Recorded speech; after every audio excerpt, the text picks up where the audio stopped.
আসসালামু আলাইকুম রহমতুল্লাহি ওবারাকাতুহু। নাটোরে এক জামাত নেতার বিরুদ্ধে চাঁদাবাজির অভিযোগে 10টা দোকান বন্ধ করে দিয়েছে বলে যেই সংবাদটা প্রচার হয়েছে, এটা আসলে কতটুকু সত্য? বাংলাদেশে এখন সবচাইতে বড় একটা সন্ত্রাস, সেটা হচ্ছে মিডিয়া সন্ত্রাস।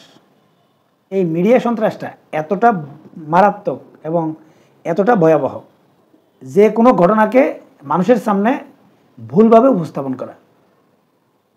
মানে এই ঘটনাটা ছিল জায়গা জমি সংক্রান্ত দ্বন্দ্ব। এক কথায় বলতে পারেন যে দুই পক্ষ এই জায়গার দাবি করছে এবং যারা জায়গার মালিক সে জামাত নেতা ছিল এবং সেই জায়গা নিয়ে মামলাও নাকি হয়েছে। এমনকি সেই ঘটনা নিয়ে থানায় দেন দরবার হওয়ার কথা ছিল, কিন্তু যারা বাদী তারা নাকি সেই মামলার দেন দরবার করতে যায়নি, বা সামাজিক যে বিচার এটাতে না গিয়ে মামলা সংক্রান্ত জায়গায় সমাধানের রাস্তা খুঁজতেছিল।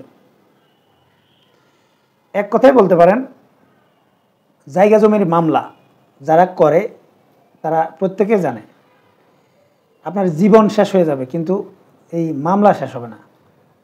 এই জায়গার মামলা একটা আমাদেরও চলতেছে বহু বছর, কিন্তু এই শুধু ডেট আর ডেট এবং ডেটের পরে একটা রায়, তারপরে আবার রায়। যারা এগুলোতে পড়েছেন একমাত্র তারাই জানে যে এটা কতটা ভেজাল এবং কতটা বিভৎস। তো এখানে একটা জিনিস বলা যেত যে যেহেতু এখানে মামলা হয়েছে এবং সেটা আদালত পর্যন্ত গড়িয়েছে, তাই আদালতের রায় আসা পর্যন্ত তাদের অপেক্ষা করার কথা ছিল, কিন্তু তারা আইন নিজের হাতে তুলে নিয়েছে। মানে তারা দোকান দখল করতে গিয়েছে এবং দোকান দখল করতে গিয়ে দোকানের তালা মেরে দিয়েছে। এরপর বলা হলো কি যে 5,000 টাকা করে চাঁদা চেয়েছে। বাস্তবিক অর্থে তারা 5,000 টাকা করে দোকানের ভাড়া চেয়েছিল। এখন বলেন, বাংলাদেশে যে মামলাগুলো হয় বেশিরভাগ ক্ষেত্রে এই মামলাগুলো মিথ্যার উপর প্রতিষ্ঠিত হয়, মানে মামলাগুলোতে মিথ্যা থাকে।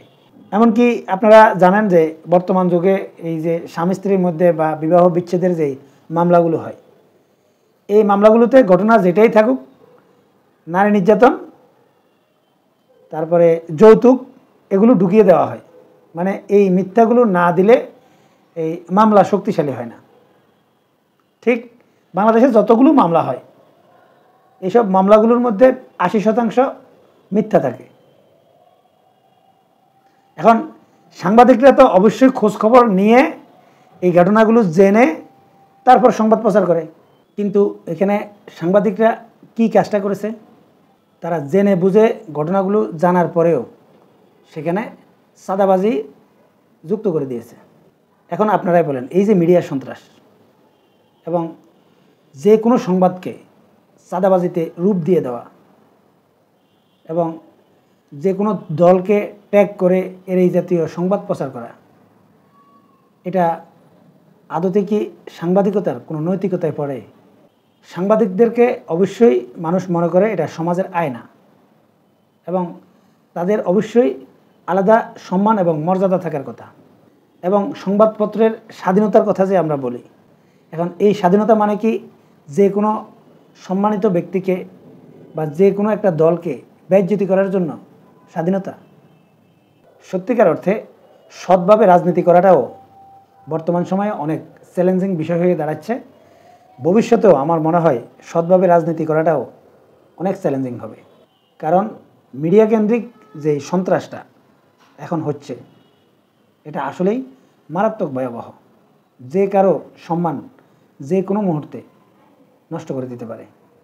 এমনকি এই যে বর্তমান সময়ে এই চাঁদাবাজি, এই শব্দটা মানুষের কাছে এতটা শুনতে শুনতে অভ্যস্ত হয়ে গেছে, যে কোনো ঘটনায় এটার সাথে চাঁদাবাজি যুক্ত করে দেওয়া হয়। আর রাজনৈতিক নেতা হলে তো কথাই নেই, সাথে রাজনৈতিক দলের নামটা যুক্ত করে দেওয়া হয়।